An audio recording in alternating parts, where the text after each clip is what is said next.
de voces, libertad de expresión. TTV es todo lo que un país en democracia tiene que ser. TTV es tu voz en el Congreso. Este 2023 seguí eligiéndonos. TTV, el periodismo en el Congreso.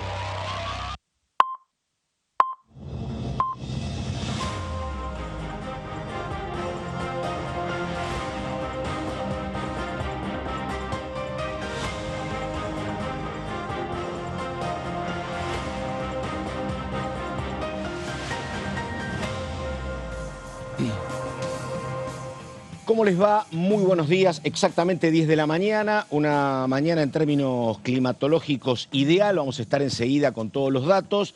Estamos en la cuenta regresiva de la elección del próximo domingo, que va a marcar un montón de cuestiones. Básicamente en lo que tiene que ver con esto, la discusión del presupuesto. Hay una idea esbozada aquí por oficialistas de que haya algún nuevo encuentro para tratar temas pendientes muy importantes. Pero bueno, vamos a estar con esa cuestión, repito, con el tema eleccionario como cuestión principalísima para ir viendo qué es lo que viene desde ahora hasta el 9 de diciembre, que se han prorrogado las ordinarias. Básicamente el tema es presupuesto y depende esencialmente del resultado. El lunes, martes, porque el lunes es feriado, vamos a estar con los números sobre la mesa y se empezará a trabajar en función de eso. Pero todo pasa por el resultado del domingo. Comienzo saludando a mis compañeros. Márcico, ¿cómo le va? ¿Qué dice? Muy buenos días. Pato, Gonza, ¿cómo andan? Buenos días. Y sí, vamos a estar también hablando, Pato, en el transcurso de la mañana de hoy, de los temas que van quedando también pendientes. Varios de ellos, por supuesto, ya con tratativas también para avanzar en el Congreso, con expectativa de que antes de que cierre el año puedan ser abordados. Y lo que tenemos ahí son proyectos como el caso del previaje, que es la novedad y lo que se viene impulsando incluso desde el oficialismo, también con algunas actividades desde el Ejecutivo Nacional de la semana pasada que han reforzado la idea de que tiene que avanzar en ley. Y por otro lado también lo que es el compra sin IVA, ¿no? Que bueno, sumó a lo que es ahora esta medida del gobierno, 2,5 millones nuevos de personas que se están viendo beneficiadas por eso. Eso se suma a la cuenta que viene haciendo el Ejecutivo Nacional y a partir de eso también, Pato, lo que hay que decir es que, bueno, el proyecto, la intención de que salga del Congreso como ley para entrar en vigencia a partir del próximo 1 de enero del 2024, también es una de las expectativas antes de que cierre esta temporada. Bueno, recordamos, ayer se conocieron los datos de la inflación, recordamos del mes de octubre también, Así que bueno, estamos con eso que estuvo levemente a la baja respecto a lo que había sido septiembre, pero hay algún dato también preocupante por ahora de lo que puede llegar para fin de este mes. Comienzo saludando al señor Solabarrieta con temas y efemérides. ¿Cómo le va, Solabarrieta? ¿Qué dice? Buenos días. Hola, Pato. Buen día para vos, para Nico y para toda la gente que nos está viendo. Hoy hablaremos sobre el Día Mundial de la Diabetes, 14 de noviembre, una fecha que conmemora el nacimiento allá por 1891 de Frederick Banting, que es justamente quien descubrió la insulina junto con su compañero Charles Best. Por aquel entonces y que a partir del 2006 se ha promulgado justamente como el Día Mundial de la Diabetes. Hablaremos de algunas estadísticas, obviamente poniendo el foco en la Argentina, y al igual que hoy también es el Día del Tambero, que se celebra en este caso por la creación de la Unión General de los Tamberos allá por 1920. Y además estaremos también en algún momento del programa hablando de un proyecto vinculado a la educación, porque nos viene a traer su propuesta la diputada Marcela Paso.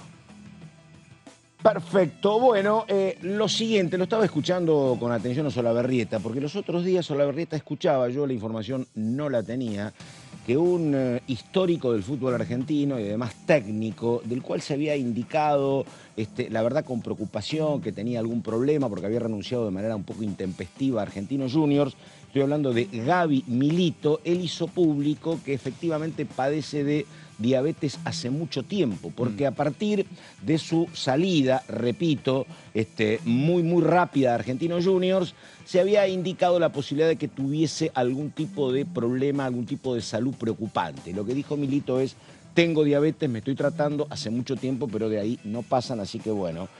Y después, la verdad, el deporte está como muy vinculado al tema de la diabetes y a la normalidad.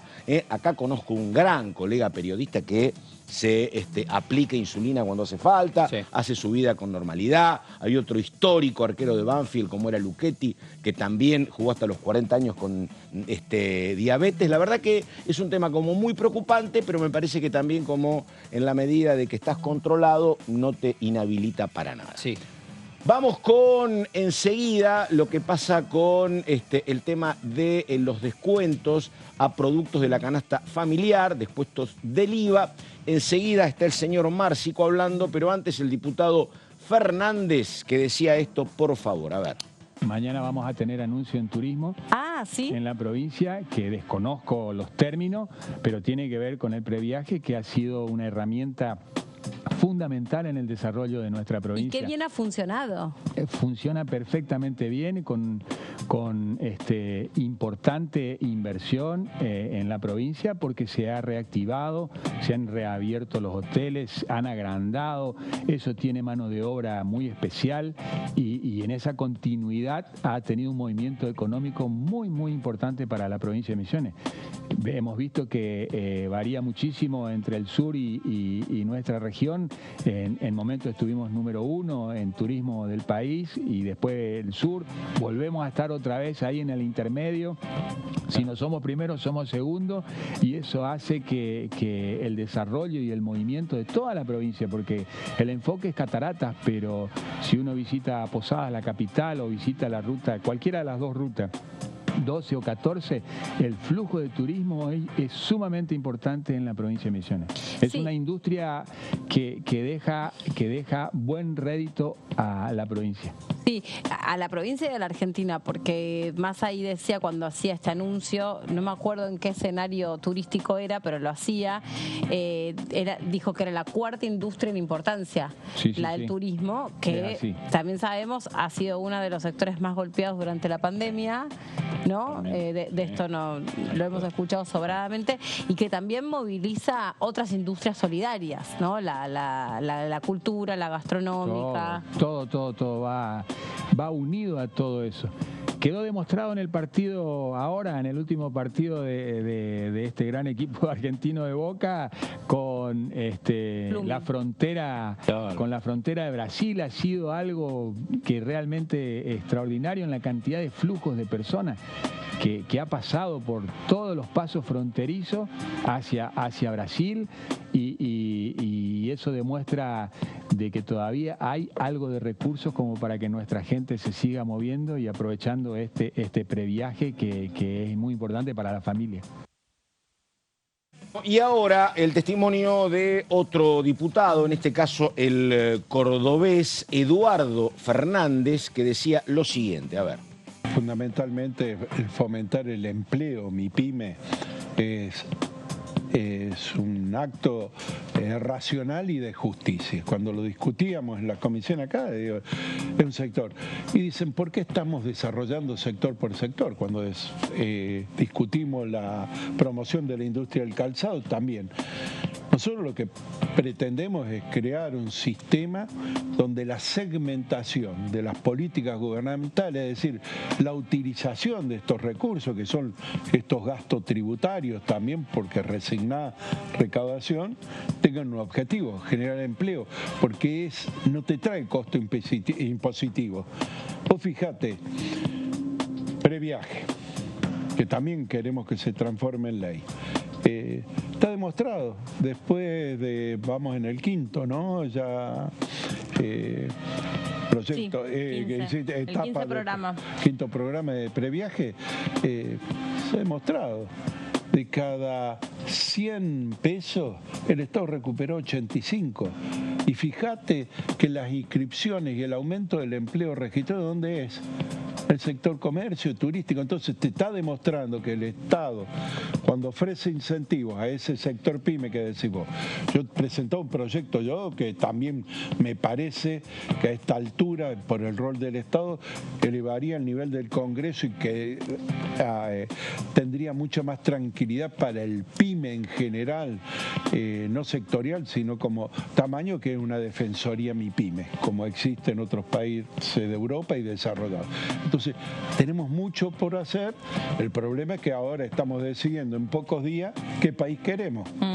Para un candidato no hace falta nada de esto. Hace falta la libertad total, como se dice, falsa libertad, y una intervención del Estado que en realidad va a seguir siendo la de permitir el libertinaje total para que los sectores más poderosos son los que fijen la regla del juego, los sectores que menos tienen, y dentro de ellos las pymes y las cooperativas, no tengan un sostén, porque cada vez que le han preguntado, en cada uno de los debates, nos han dicho acá que si tenés que subvencionar es porque no es un proyecto que genere utilidad, es decir, que en el capitalismo no merece estar, y sin analizar las condiciones, como lo sabemos los pymes hoy, qué significa tener y poner leyes iguales para desiguales, ¿no? Bueno, dos temas importantes que tienen que ver con lo que pasa en la provincia de Fernández, en Córdoba, y que tiene que ver también con coletazos del debate. Porque en Córdoba ganó Milei las pasadas elecciones, pero ahora hay muchas luces naranjas y rojas encendidas. ¿Por qué? Por este tema de la posibilidad que él plantea de interrumpir relaciones con países como Brasil y China, porque son comunistas, dice. Eso ha alertado todas las alarmas en la provincia, porque a nivel alimentos está Arcor, por ejemplo, que es una enorme exportadora de alimentos en la provincia de Córdoba, con destinos a Brasil y a China, por ejemplo, y ni hablar de la industria automotriz. Por eso hay mucho movimiento, mucho reparo, y uno tiene gestos o decisiones como los de la diputada Natalia de la Sota, que dicen: de ninguna manera nosotros vamos a quedarnos en el medio, vamos a apoyar al candidato Unión por la Patria. Y repito, mirando más allá de que ha sido históricamente una provincia muy antikirchnerista, hay mucho sobresalto por estas definiciones en materia de política exterior. Y hablando de política exterior, también fue muy importante lo que pasó, después lo borró al tuit. Estoy hablando del presidente chileno Boric, que pasó lo siguiente. Boric también estaba mirando lo que pasa en X y vio que había un argentino que decía: tenemos que imitar a Chile, donde en Chile exportás productos sin ningún tipo de aparición del Estado. Tenemos que hacer como justamente el país trasandino. ¿Qué le dijo Boric, presidente, en persona? No es así, no mientas, los acuerdos son de Estado a Estado. Nosotros le vendemos a China porque hay un convenio de libre comercio con China que data de hace más de 15 años y que fue actualizado. Pero el rol del Estado en el comercio internacional es permanente. No hay ninguna posibilidad que digas: soy un tornero de Merlo y le quiero vender a algún trabajador o algún empresario chino, nosotros dos al margen del Estado. Eso no existe. Aclaraciones ayer del propio mandatario chileno. Y ahora, a las 10 de la mañana y 14 minutos, señor Márcico, diga por favor, a ver. Bueno, con esto que decías, Pato, recién también, y lo hablábamos en la previa, en producción antes de salir al aire, también lo que fueron las declaraciones, ¿no?, de las últimas horas de Carolina Castro, una de las dirigentes mujeres, pocas, dentro de la Unión Industrial Argentina, afirmando también la intención de acompañar al candidato ministro, justamente porque es quien puede garantizar en todo caso una idea de desarrollo y de producción en términos nacionales. Tiene una historia muy linda, Castro, que la eligieron vicepresidenta de la UIA hará unos 4 o 5 años. Sí. En su momento estuvo cerca del PRO, después se fue. Y cuando la eligen, asume, y ¿sabés lo primero que tiene que ordenar como vicepresidenta? Que le construyan un baño para mujeres, porque habían pasado funcionarios y conductores de la UIA 100 años, jamás había pasado una mujer, así que lo primero que tuvo que hacer fue construir un baño para damas, la empresaria Castro. Fue la única. Podemos seguir. Y es la única hasta ahora que sigue de la Unión Industrial Argentina, ¿no? Digo, que con valentía sale a decir realmente lo que expresa sobre lo que son los candidatos. Ahí tenés mucha gente cercana al Vasco de Mendiguren, no es tan monocolor ahí. Lo que pasa es que en esta conducción, efectivamente, son más proclives a lo que era la histórica línea de Bullrich y de Macri. O a quedarse callados también. Sí, ¿no? por eso. Mucho silencio. Sí. La UIA estaba dentro de los pocos que se habían proclamado, ¿no? En favor desde ese sector productivo, pero hablábamos, Pato, recién y escuchábamos estos tapes sobre el previaje, que por supuesto también tiene que ver con todo lo que estamos hablando y está 100% vinculado. Vamos a ponerle algunos detalles a este proyecto entonces enviado, ¿no? Por el Ejecutivo Nacional y que se pretende que se convierta entonces en ley para los próximos tiempos y para que entre en vigencia a partir del año 2024. Repasamos las placas y la información que tenemos con respecto a este tema. A ver, volvamos a creo que teníamos la primera, ¿no? Ahí está, el gobierno busca convertir entonces en ley este programa y comprende la creación, esto es importante, citamos textual, del régimen plurianual de incentivos para la promoción del empleo, las inversiones y la formación en la actividad turística. Claro, ¿por qué citamos esto? Porque es algo mucho más amplio y más ambicioso que lo que viene pasando hoy con el previaje, porque va a pretender generar nuevos puestos de trabajo, que se generen nuevas condiciones para la inversión, nuevos préstamos garantizados con tasas fijas por el Estado Nacional, o sea que no es solamente la promoción en cuanto a lo que es la devolución de lo que uno haga como inversión en cada uno de los viajes, de los pasajes, de los hospedajes, sino que pretende ser un proyecto mucho más amplio, más ambicioso. Sigamos con la próxima placa, incluye la continuidad, por supuesto, y esto sí lo toma y lo preserva este proyecto del reconocimiento de un crédito del 50% del monto de cada operación, ¿no? Y se incorporan reducciones también de las cargas, esto es lo que se viene a agregar como nuevo, recordamos, ¿no? Lo que es la devolución es del 50% para ciudadanos, trabajadores y trabajadoras, pero se agranda para jubilados, jubiladas y pensionados, ¿no? Y pensionadas hasta el 70%, que eso también se va a preservar de esa manera. Y acá viene la novedad que mencionábamos recién, lo que se suma. Claro, se incorporan reducciones de las cargas patronales, entonces, para las empresas turísticas, hoteleras y gastronómicas que incorporen nuevo personal. Y vamos a pasar ahora a ese detalle porque es claramente la novedad, entonces, de este proyecto. Detalles, a ver, reducción del 80% en la alicuota durante los primeros 12 meses contados a partir del inicio de la reducción laboral. ¿Qué quiere decir esto? Vos contratás a alguien nuevo una vez que este proyecto sea ley, entonces durante el primer año el 80% de la carga patronal no lo vas a pagar. Vas a pagar solamente un 20% de lo que sale, tener en blanco a ese empleado o empleada nueva que hayas incorporado a tu estructura. Durante los subsiguientes 12 meses, la reducción va a ser del 50%. Es decir, llegás a los 2 años con un aporte de la mitad de lo que sale y de lo que se invierte para tener un trabajador registrado en blanco, y durante el tercer y cuarto año, hasta los 36 y 48 meses, el descuento va a ser del 40%. Es decir, que durante 4 años vas a tener subvencionado por el Estado y acompañado la incorporación de nuevo personal a tu estructura hotelera, gastronómica, turística, como decíamos recién. Sigamos con algunos detalles más. En la próxima placa que tenemos para destacar, dijimos, acá está, bien, reducción del 100% entonces durante los primeros meses cuando se trate, ¿no? Pasa del 80 al 100 cuando se trate de incorporaciones laborales debidamente registradas de mujeres, para también fomentar la equidad. Viene también con perspectiva y con mirada de género entonces este proyecto. Después, personas menores de 24 años y mayores de 55, para fomentar en todo caso en la recta final de lo que sean las carreras laborales y sobre todo para fomentar también el empleo joven, ¿no? Bien, todo esto reducciones, dijimos, del 100% el acompañamiento total durante el primer año de trabajo. Después, personas con discapacidad, también acompañamiento del 100% en lo que son las cargas patronales, estamos hablando siempre de eso.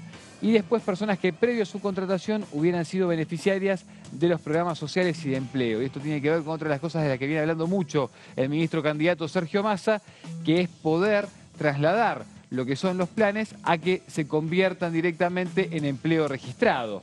Bien, bonos de crédito fiscal. Los beneficiarios del régimen van a poder gozar de un bono de crédito fiscal equivalente al 30% del monto de las erogaciones efectivamente realizadas. ¿Qué quiere decir esto? De todo lo que vos vayas a aportar, hay un 30% que te va a quedar para hacerlo y usarlo a modo de descuento. Entonces, por eso viene con ese título, con el título de bono de crédito fiscal. Para las pymes, el bono fiscal va a ascender, ¿no? Esto es para fomentar al sector de la pequeña y mediana empresa, que por supuesto tiene que ver también, y se lo cuida a este sector, o se pretende cuidarlo, porque es el sector que genera el 70% del empleo registrado en la República Argentina. Bien, para las pymes el bono de crédito fiscal va a ascender entonces no a un 30%, sino a un 40% directamente.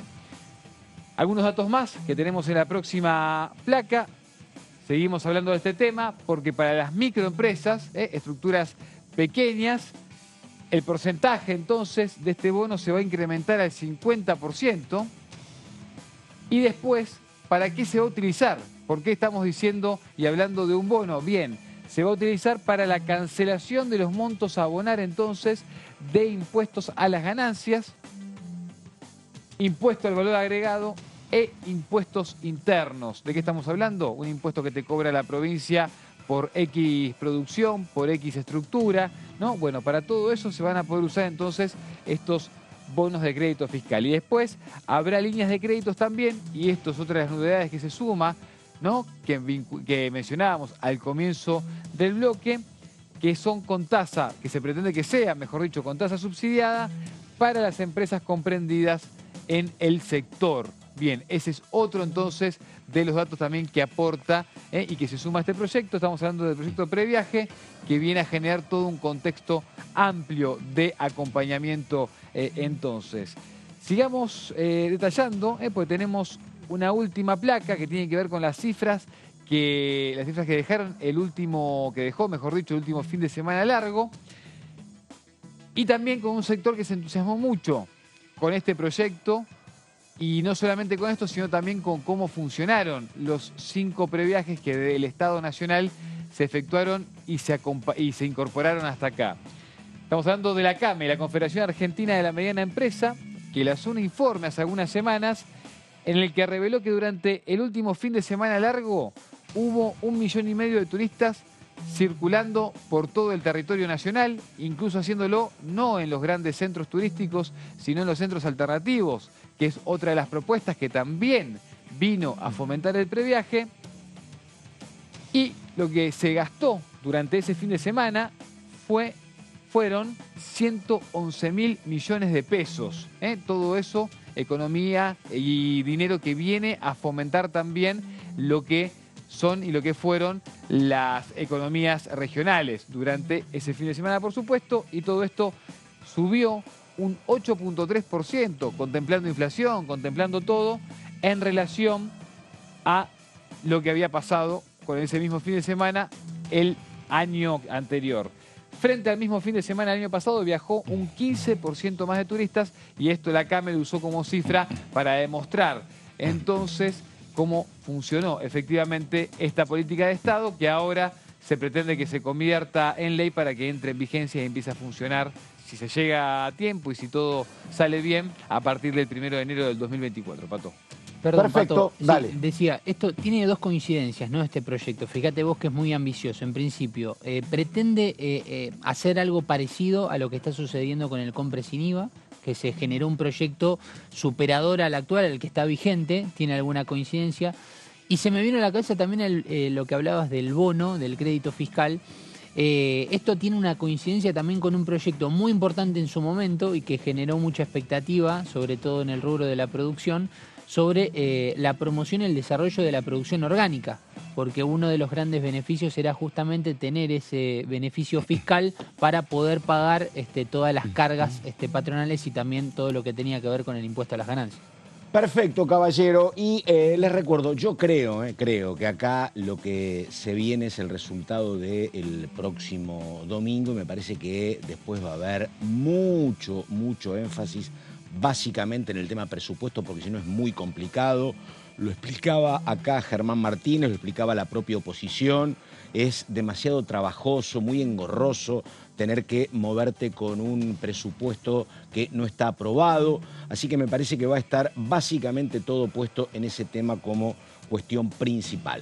Vamos ahora con un diputado riojano, el diputado Casas, que dice lo siguiente. El sistema de previaje ha posibilitado nuevamente que los argentinas y argentinos puedan viajar nuevamente y todo está hecho en un fin de generar un círculo virtuoso de la economía. Nosotros tenemos que entender lo que se paga en sueldo, eso va al consumo de mercaderías, de ropa, lo que uno gasta en turismo también, claro. Y de esa manera se va generando un círculo virtuoso, pero para eso tiene que estar el Estado, para regular. Así que vamos a avanzar en esto, podamos entender para que todas estas normas queden y para que los argentinos cada vez tengan más derechos, que también tenemos que asumir nuestros deberes y obligaciones, pero todos juntos, todos unidos. Yo hago votos para que el Señor nos ilumine, para que el Señor nos abra la mente y podamos este 22 consagrar lo mejor para el país, lo mejor para la patria. Bueno, muy bien, aquí estamos. Exactamente la hora 10 de la mañana con 26 minutos, así que acá estamos. Lo veíamos a un diputado que, conoce mucho la provincia, fue gobernador y uno lo ve siempre, permanentemente en campaña. Obviamente le tocó en su momento lo que tiene que ver con las elecciones en su provincia y ahora trabajando. Habrá que ver el resultado. La zona del noroeste es una zona donde también estaban mirando particularmente los estrategas de las dos campañas, ¿no? Porque en algún momento le fue muy bien a Milei, después recuperó Sergio Massa desde Tucumán para arriba. Hay que ver ahora lo que sucede con una proporción muy importante del electorado. Bueno, 10 de la mañana con 26 minutos, en un ratito estamos con más del señor Solabarrieta con el tema efemérides. Estuvimos hablando de lo que tiene que ver con la diabetes, estuvimos hablando del tema tambo. El tema tambo es una cuestión histórica.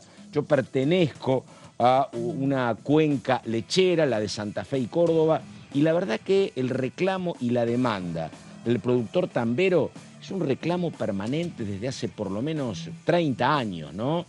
Donde en este largo camino lo que ha pasado es que pierden espacio los tambos chicos en Santa Fe, en Córdoba, en la provincia de Buenos Aires, a manos de grandes productores. Entonces, hay una pelea histórica siempre por el precio de la leche. En este contexto, un tema también muy ligado a algo que hemos hablado mucho con el diputado Arroyo, porque los tamberos te piden más precio racionalmente para hacer de la leche un negocio rentable. El tema es que después, como producto, termina siendo como muy costoso, un producto de primerísima necesidad. Había planteado en varias oportunidades Arroyo la cuestión de que había que producir y envasar al margen de las grandes marcas en sectores populares, en mercados populares. Me parece que era una buena idea que después nunca se terminó de plasmar. Pero el tema lácteo en la Argentina, entre que al productor no le alcanza lo que le pagan, pero al usuario le termina costando un montón de plata, un tema que la verdad siempre cuesta mucho trabajo tratar de descifrar y entender. Y lo otro que te pasa particularmente acá, si vos vas a otras provincias, el mercado que tenés de distintos productos, distintas marcas, es muy variado.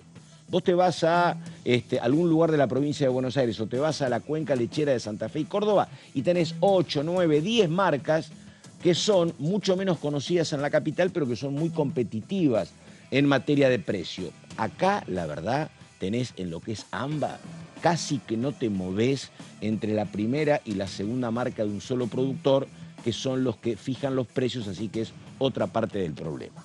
Bueno, 10 de la mañana con 30 minutos, me está diciendo ya nuestra productora hacia dónde vamos. Teníamos algún tape, vamos con Gonzalo. Gonzalo y la diabetes, Gonzalo, que tuvimos el título. Sí. Amplíe, señor. Exactamente. Bueno, hoy es el Día Mundial de la Diabetes.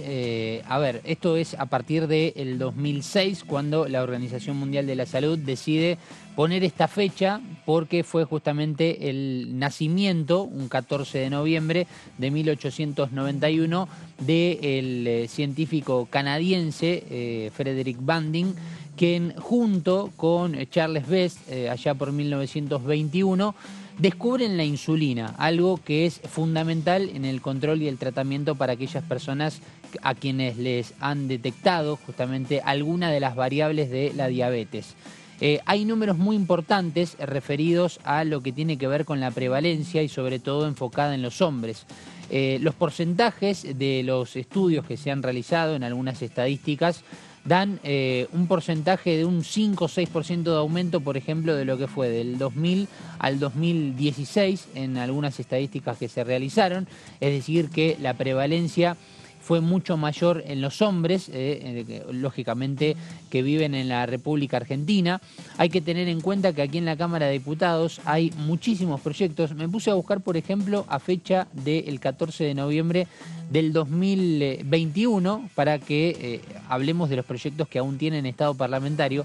Bueno, hay más de 350 proyectos presentados referidos a diabetes desde distintas perspectivas. Hay algunos, o uno puntualmente, que lo que pide es, y esto sucede con algunos otros días que se celebran a nivel mundial, que es, por ejemplo, realizar todos los 14 de noviembre el Día Nacional de la Diabetes. Esto es para promocionar tal vez algunas organizaciones, movidas que se realizan aquí en la República Argentina, y sobre todo para hablar de lo que sucede a nivel estadística. Bueno, sabés que estaba buscando algunos números concretos para que sepamos y entendamos, ¿no? Bueno, en la última encuesta que se hizo nacional de factores de riesgo hecha en la Argentina, aproximadamente 13 de cada 100 personas mayores de 18 años tienen diabetes.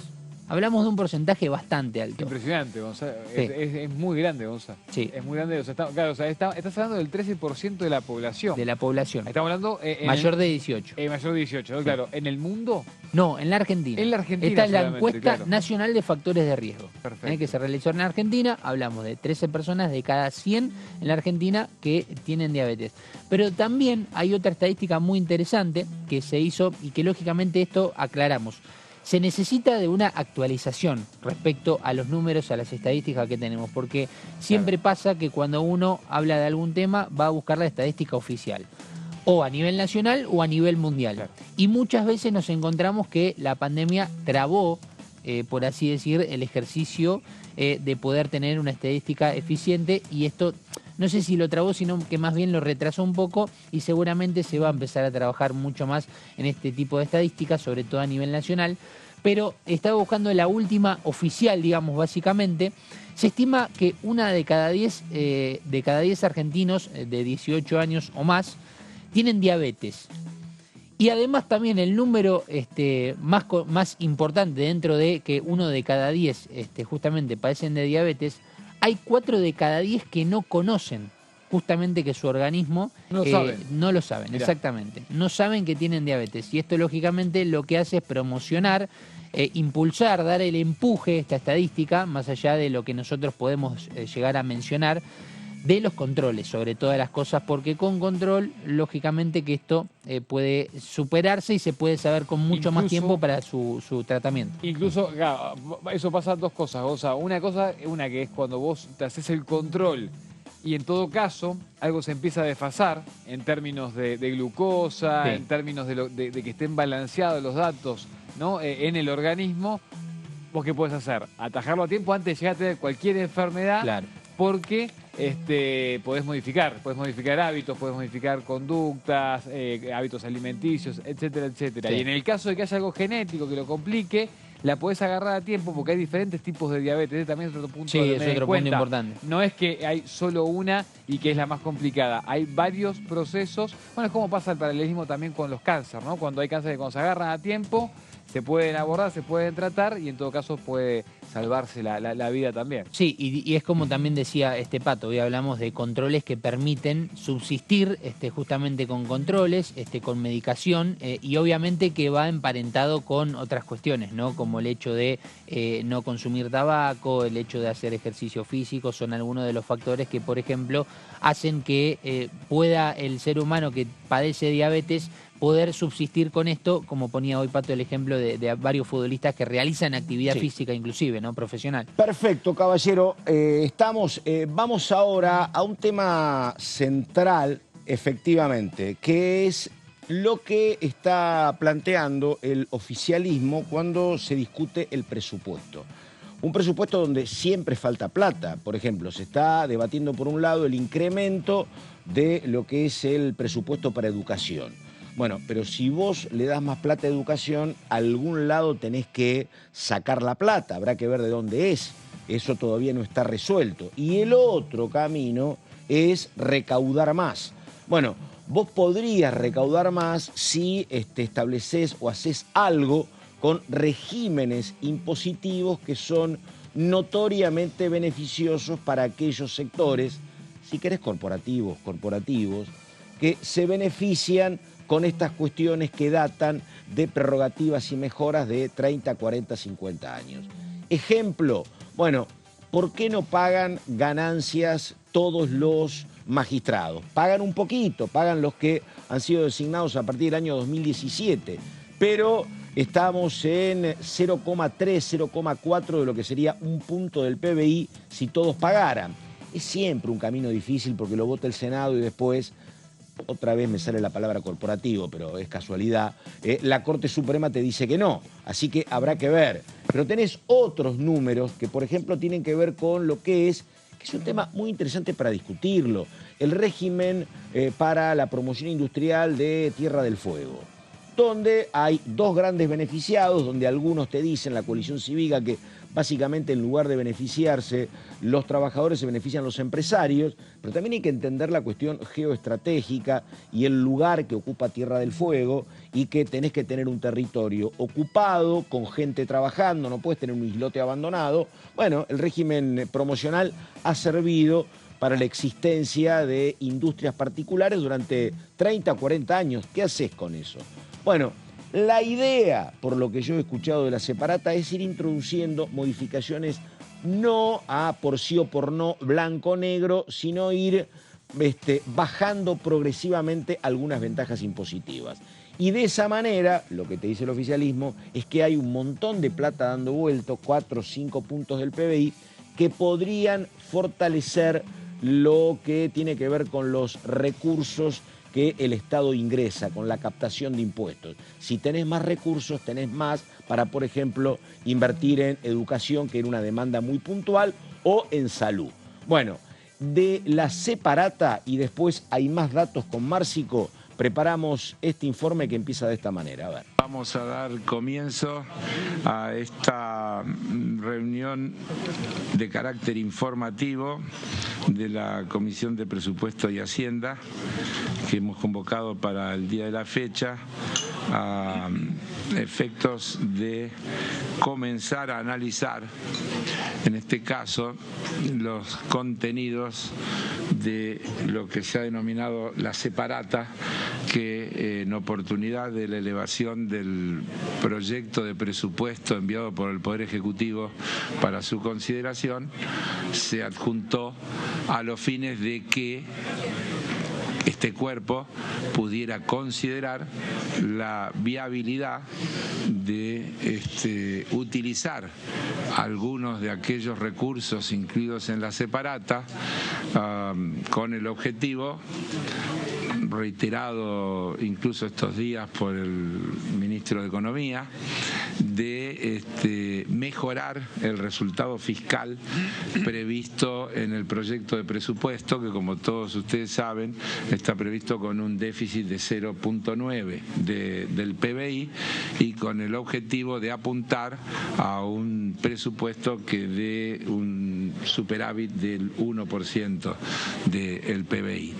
Y en ese sentido entonces se pone a disposición de, en este caso, la Cámara de Diputados como Cámara cabecera y en primer lugar de la Comisión de Presupuesto como así corresponde, todos los elementos para que podamos analizar, dado que todas esas cuestiones, incluidas la separata, tienen que ver con diversos sectores, diversas actividades, diversas regiones, etcétera, etcétera, etcétera.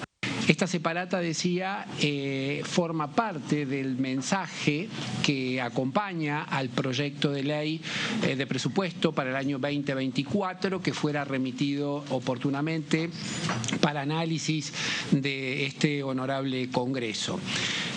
Seguramente recuerdan ustedes también que esta separata también formó parte del proyecto primero y de la ley de presupuesto 27701, que es la ley de presupuesto de este año fiscal. Es decir, un primer elemento es el segundo año en el cual el Poder Ejecutivo insiste en la conveniencia, la oportunidad, la necesidad de reparar precisamente en el impacto del gasto tributario en las cuentas públicas y, como bien mencionó el señor presidente, fundamentalmente en el resultado fiscal. Nosotros, o el Poder Ejecutivo Nacional, ha remitido para el año 2024 un proyecto de ley de presupuesto cuyo resultado es compatible con este déficit fiscal primario para el sector público nacional en el año 2024 de 0,9% del PIB, un déficit primario de menos 0,9% del PIB para 2024.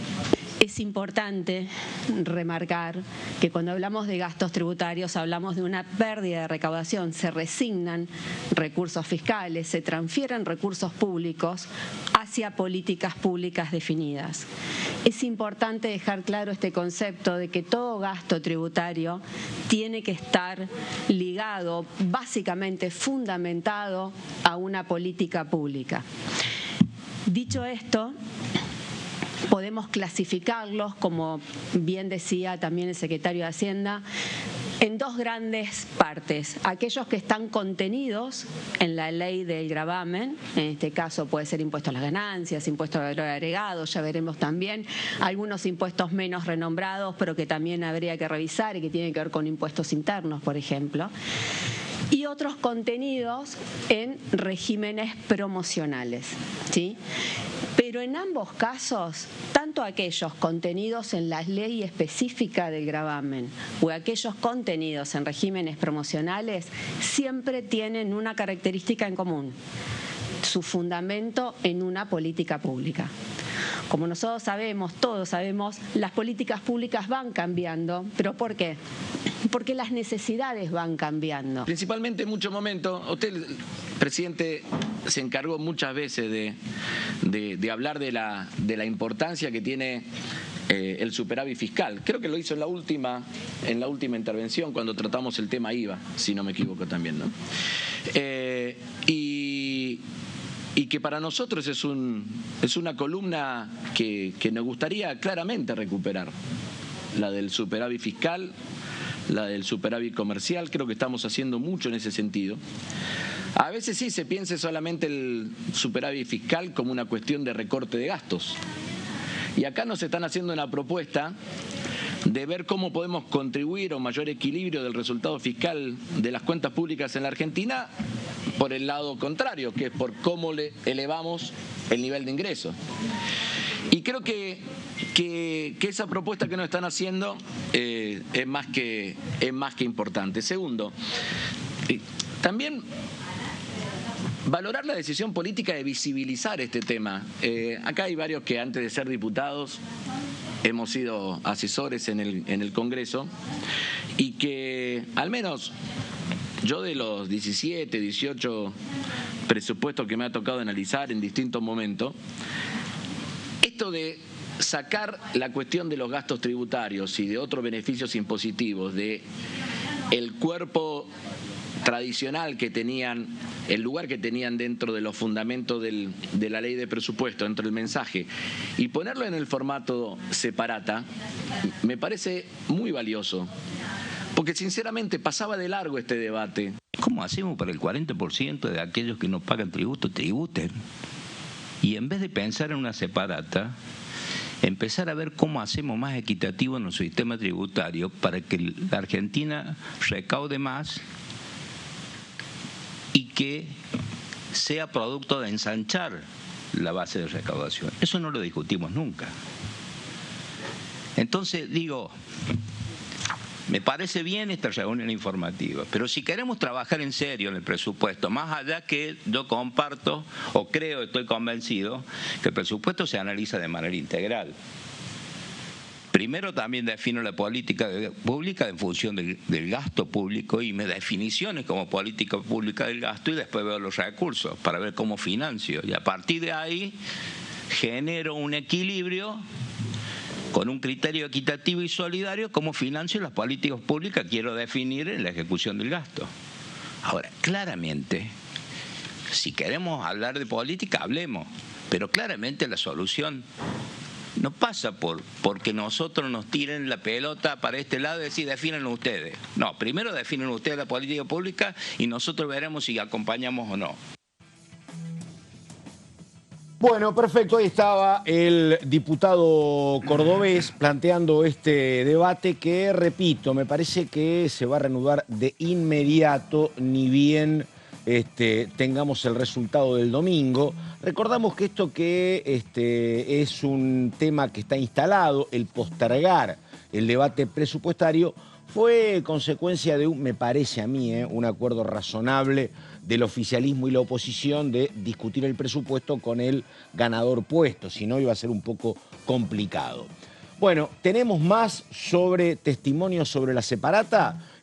Ustedes me indican lo que hacemos y les recuerdo que vamos a tener a un diputado del oficialismo, al diputado Casareto, que la verdad que sirve porque Casareto es un hombre que tiene mucha formación económica, así que se puede hablar de lo que está pasando con la coyuntura y además de lo que viene en materia electoral. Habrá que ver Entre Ríos, recordamos que ahí ganó Frigerio por muy poco, en un dato histórico, nunca había ganado un candidato del PRO, sí los radicales, así que bueno, vamos a hablar con Casareto en un ratito de política y economía como corresponde a 4 días de las elecciones.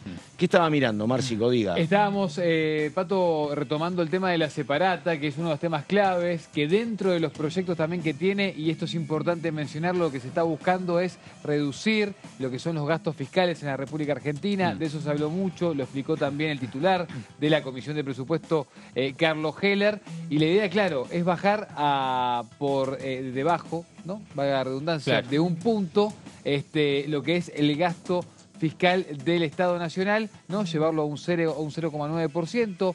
Heller fue el encargado de explicar todo este detalle en ese primer debate y esto a lo que viene de alguna manera es a complementar aquel proyecto que se envió del presupuesto 2023 para en todo caso irlo ajustando a medida que nos acercamos a la recta final del año. Por supuesto también esa adenda que se envió tiene que ver con exponer lo que ya en algún momento había dicho la vicepresidenta de la Nación, que es, bueno, ¿cuánto nos salen la contención fiscal que hace el Estado, la contención social que hace el Estado sobre diferentes actores sociales?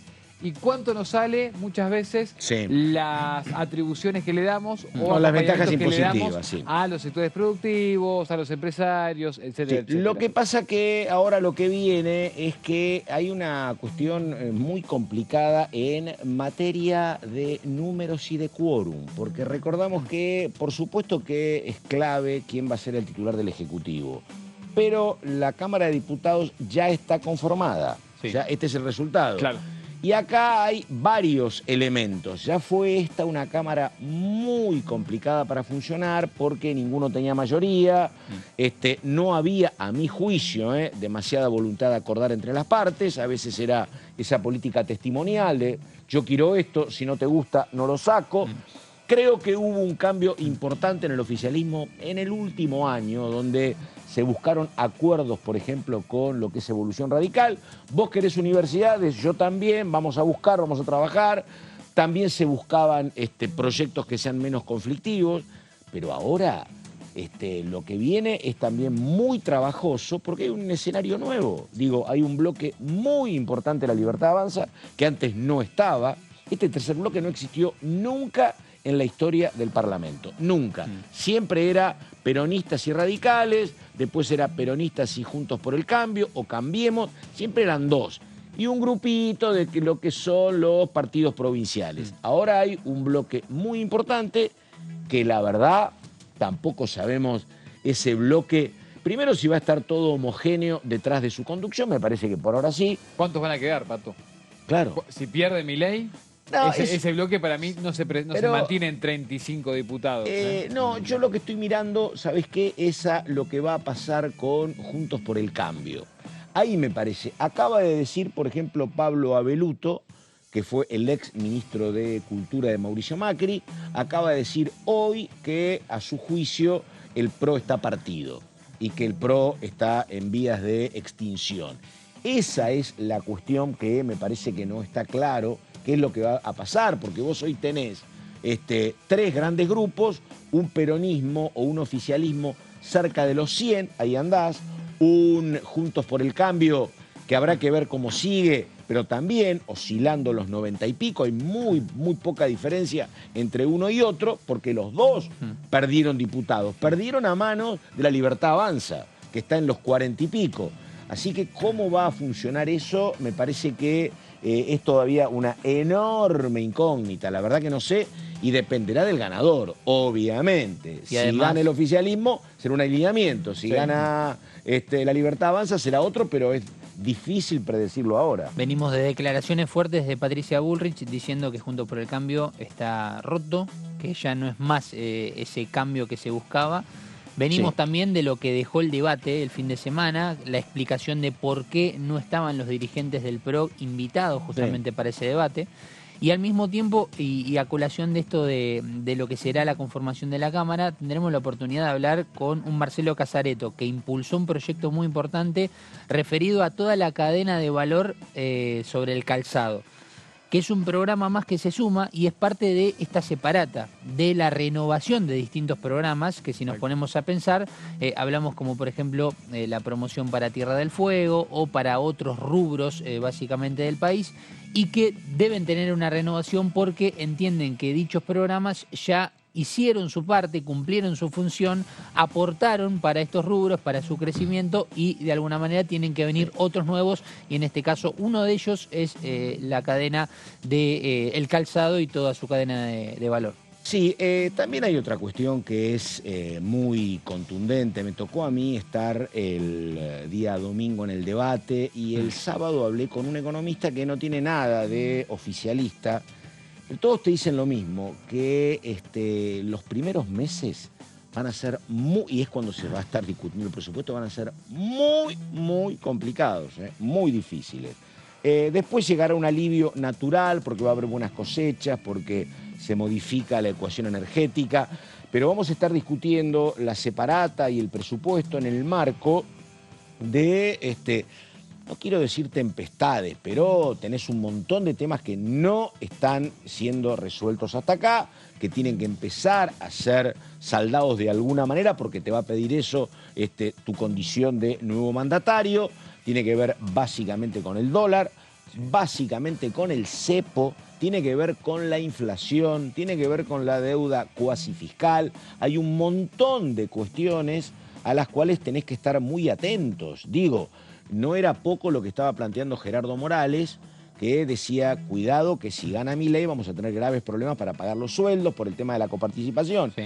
A mí me parece, te digo la verdad, que estas cuestiones tan complicadas y tan sensibles, dólar, inflación y cepo, me parece que van a ser los ejes en torno de los cuales se va a ir ordenando el debate parlamentario, al margen de una cosa es el presupuesto, pero todo lo otro, me parece que el objetivo fundamental va a ser, ordenemos esto, que está muy pendiente de resoluciones clave, y veamos, tendamos un puente hasta, te dicen, estamos en noviembre, diciembre, mayo, un verano que va a ser muy complicado, te lo dice cualquiera, te lo dicen los cercanos al oficialismo, los cercanos a la oposición, te dicen, pase lo que pase. Y yo creo que esa situación de cuasi emergencia me parece que va a marcar mucho la cuestión parlamentaria.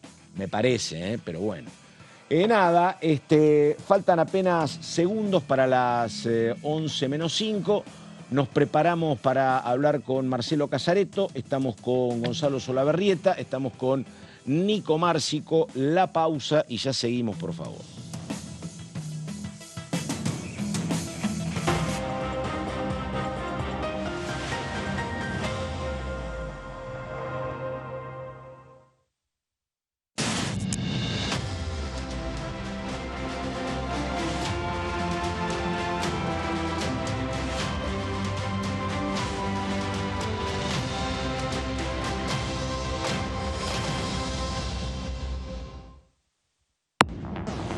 Aquí estamos y recién nos encontrás, estamos en Diputado TV. Tenemos un proyecto justamente de reforma del Código Penal, acá en el Congreso de la Nación, que tiene que ver con las figuras del sicariato y las balaceras. Existen ataques, por ejemplo, a la propiedad privada, pero no existe la figura puntual de sicariato. Obviamente existe el homicidio y todo lo que ya conocemos, pero no. ¿Sicario es aquel que le pagan para matar? Contratado para matar. Cometer un homicidio, un asesinato. Hacer eso que hizo Macri, endeudar a la Argentina con el Fondo Monetario Internacional y contraer una deuda a 100 años, es gobernar prácticamente por 100 años la Argentina.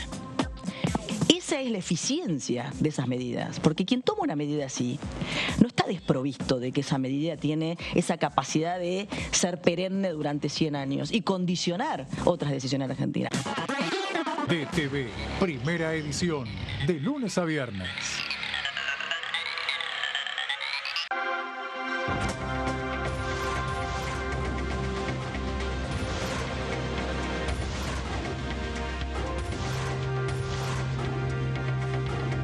Ellos son tu voz en la primera edición. DTV, el periodismo en el Congreso. Si somos dueñas y dueños de nuestros libros, somos protagonistas de un futuro mejor. Por eso, entregamos libros a millones de estudiantes. Además, otorgamos becas educativas para que las chicas y los chicos puedan terminar la escuela. Realizamos obras en universidades, fortaleciendo el sistema universitario nacional. Y este año, otorgamos y renovamos becas Manuel Belgrano, en carreras estratégicas para el desarrollo productivo del país. Con más educación, construimos un futuro mejor. La educación nuestra bandera. Ministerio de Educación. Argentina Presidencia.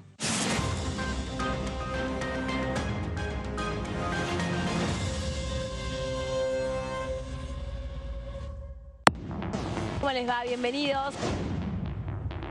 3 mujeres presidiendo la asamblea, yo creo que es un hecho histórico en la Argentina, un espacio sumamente importante que ha ido ganando la mujer, y yo siempre digo, ¿no?, si hay una actividad por año machista es justamente la política, ¿no?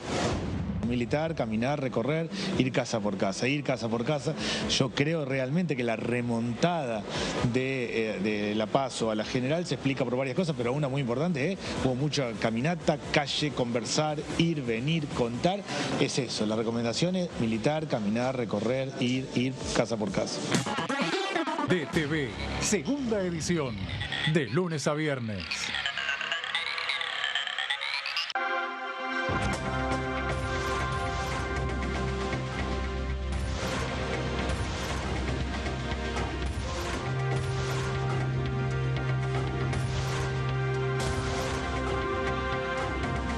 Ellos son tu voz en la segunda edición. DTV, el periodismo en el Congreso. Ay, dale, escuchame. Mirá lo que tengo para mostrarte. Así vas a estar en 10 años. ¿Cómo te ves? Mirá, me veo bastante fachero, tranquilo y sobre todo jubilado. Ah, ¿te vas a jubilar? Sí, ya me estoy encargando de eso. Qué bueno. Bueno, dale, prendí. Si te faltan hasta 10 años para cumplir la edad para jubilarte y adeudas aportes, ahora los podés regularizar con el nuevo plan de pago de deuda previsional. Tu esfuerzo cuenta. ANSES, Argentina Presidencia. ¿Cómo le va? Esto es el análisis por aquí por DTV. Recuperar para Juntos por el Cambio, para Juntos por Entre Ríos, en el caso nuestro, que así se llamaba nuestra coalición, porque tenía otros partidos adentro. La ciudad de Concordia, por ejemplo, ¿no? que nunca tuvo otro gobierno que no sea justicialista, bueno, tiene un significado y un sabor muy especial. Nos instó a seguir con la humildad militante y a practicarla las 24 horas del día, porque esto continúa y hoy más que nunca necesitamos eso para poder ganar este balotaje, ¿no? DTV, el análisis, de lunes a viernes.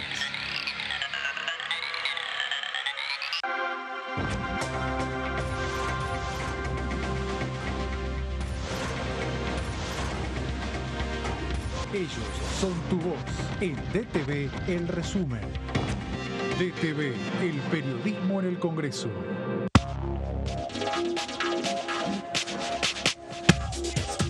DTV es información, es diálogo, es análisis. DTV es federalismo, libertad de expresión, pluralidad de voces.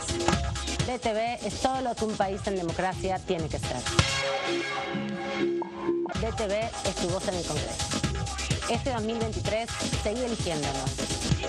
DTV, el periodismo en el Congreso.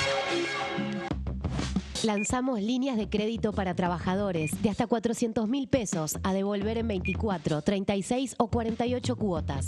Y detrás de ese dato, más argentinos pueden progresar.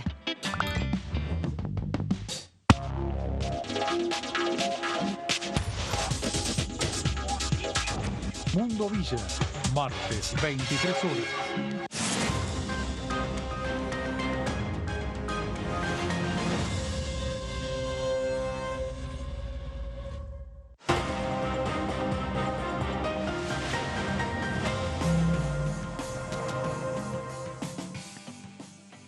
Bueno, exactamente la hora 11 de la mañana con 2 minutos. Estamos en la primera mañana, estamos aguardando la comunicación con la provincia de Entre Ríos.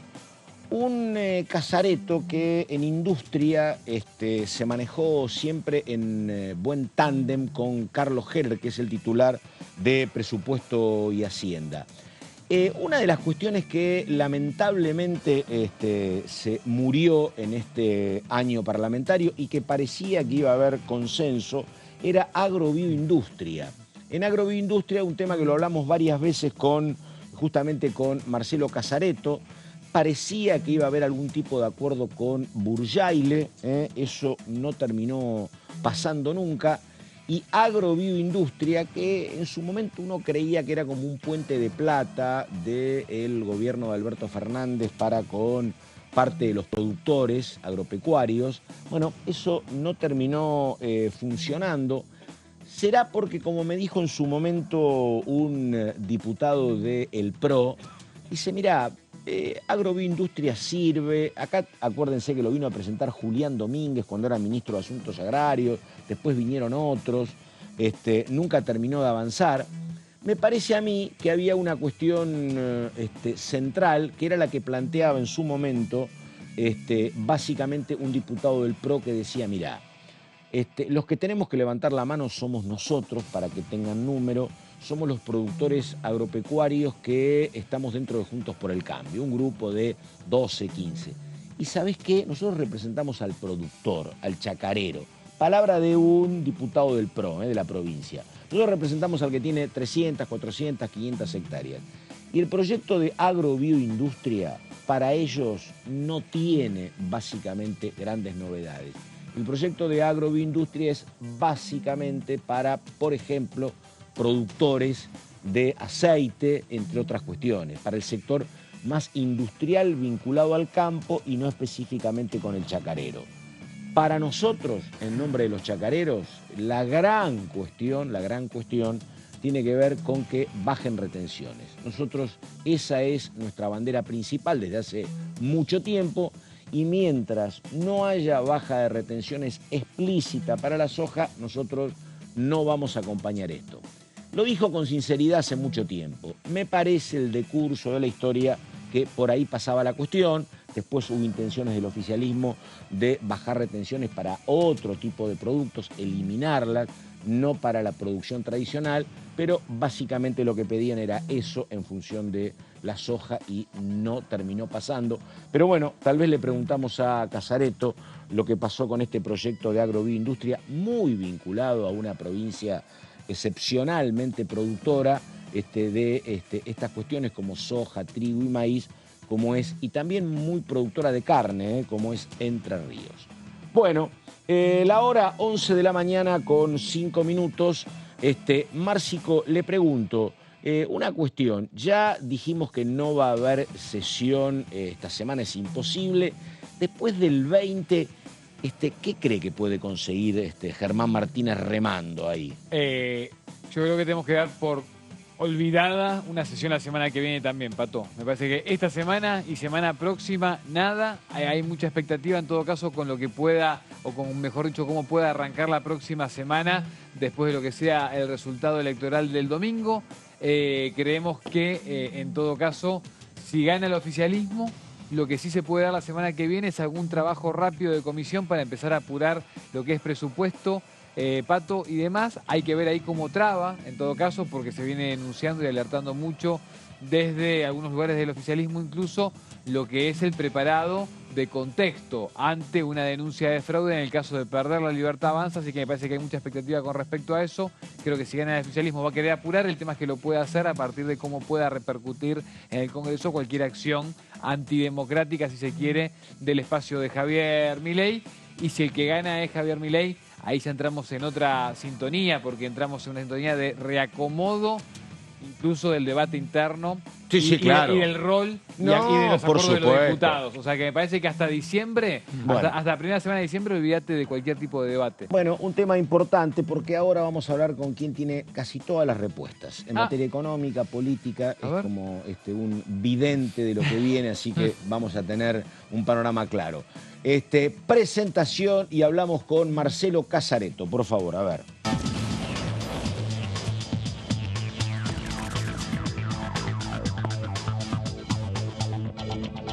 Ahí está el diputado Marcelo Casareto. ¿Cómo le va, diputado? ¿Qué dice? Carlos Méndez saluda acá. Muy buenos días. ¿Qué tal? Un gran saludo para ustedes. Yo acá por Paraná, Entre Ríos. Bueno, a ver, recién estábamos viendo, Marcelo, primero consulta parlamentaria. ¿Qué viene después del domingo? Básicamente debate presupuestario. Recién hablaba Gonzalo de promoción de la industria del calzado. ¿Qué es lo que viene? Usted encabeza industria. ¿Cómo es el tramo final del Congreso? En diputados por lo menos, Marcelo. Bueno, en diputados hemos tenido una dinámica en los últimos meses de trabajo. Hemos sacado unas cuantas leyes, algunas de las cuales están en tratamiento en el Senado. Sí. Así que la ley de calzado ya la sancionamos en Cámara de Diputados. Eso esperamos que la trate el Senado. Lo mismo la ley de compra sin IVA. Sí. O sea, ya se está aplicando, ya ha beneficiado a alrededor de 21 millones de personas por 125.000 millones de pesos en devolución de impuestos. Pero le queremos dar rango de ley. Nosotros eso ya lo aprobamos en diputados, está pendiente en el Senado. Bueno, indudablemente que el futuro de la Argentina de los próximos 4 años se juega el domingo. Sí. Se eligen 2 modelos de país. Nosotros apoyamos a Sergio Massa y la otra alternativa es la de Javier Milei. Sí. Por eso lo que nos pidió Sergio Massa fue que no tuviéramos sesiones la semana pasada y esta, esperando el resultado electoral. Sí. Porque hay que ver cuál es el modelo que elige la mayoría de los argentinos. Sí. A partir de las elecciones creo que de acuerdo al resultado, la Cámara, el Congreso van a sesionar. De hecho, el presidente de la Nación prorrogó el periodo ordinario hasta el 9 de diciembre. Sí. Ustedes que conocen muchas transiciones saben que a veces los diputados que se están yendo ya se van unos días antes. Sí. Y los que demoran en asumir algunos días, o por lo menos en cuanto a la actividad parlamentaria en sí. Me parece que en esta transición eso no va a ocurrir. A nosotros nos han convocado que estemos disponibles hasta el 9 de diciembre, así que seguramente mientras estén jurando los nuevos, nosotros vamos a seguir sesionando. Marcelo. ¿Cuál sería el temario? Sí. Para el temario eso dependerá de lo que ya tiene Estado parlamentario. Por ejemplo, ustedes mencionaron el presupuesto, sí, más otras iniciativas más que en nuestro caso, si gana Sergio Massa, seguramente nos pedirá que avancemos para ya tener algunas herramientas adicionales a partir del 10 de diciembre en el nuevo periodo. Marcelo, le pregunto esto, si yo lo consulto sobre lo que usted quiere que pase, me va a decir quiero que gane Massa. Pero le pregunto básicamente al contador Casareto, ¿cómo ve los números hoy en Paraná, en Entre Ríos? Usted recorre la provincia, ahí ganó Frigerio. ¿Cómo está lo que usted está viendo en una provincia donde ganó la oposición antes del domingo? Bueno, Entre Ríos, en este proceso electoral, decidió unificar las elecciones. Sí. Así que nosotros tuvimos solamente paso en agosto, de generales en octubre, de forma simultánea. Si vos mirás los 9 tramos de boleta que se votaron, en Entre Ríos ganó Sergio Massa, de presidente. Ganó en agosto y ganó en octubre. Mirá vos. En la elección de diputado nacional ganó Gustavo Bordet, o sea, en agosto y en octubre. O sea, la representación en el Congreso Nacional va a ser 2, 1 y 1. Claro. Yo termino mi mandato ahora, en el lugar mío asume Gustavo Bordet, el actual gobernador, y continúa Blanco Osuna. O sea que Cambiemos perdió un diputado nacional acá en Entre Ríos a manos de los libertarios. Claro. Ganamos la elección del Parla Sur. José Cáceres va a ser el representante de Entre Ríos. Perdimos la gobernación por 2 puntos. Hizo una gran campaña Dan Val, pero no nos alcanzó. Acá en Paraná ganamos el senador y ganamos mayoría en el Senado provincial. Vamos a tener 9 contra 8 senadores de Juntos por el Cambio. Y acá en Paraná ganamos la Intendencia de Paraná. Mirá vos. Con Rosario Romero, y ganamos la mayoría en el Consejo Deliberante local. Mucho corte de boleta entonces hubo, ¿no? De todo el tramo de boletas, acá ganamos en todas las categorías, claro, menos en la de gobernador. Mirá vos. Porque hubo un corte de boleta inducido, si vos te acordás, sí, yo lo planteé, lo denuncié, del reparto masivo de boletas que iban con Milei de presidente y Frigerio de gobernador. Y las otras boletas iban Bullrich presidente y Frigerio gobernador. Entonces hubo una diferencia por ese corte.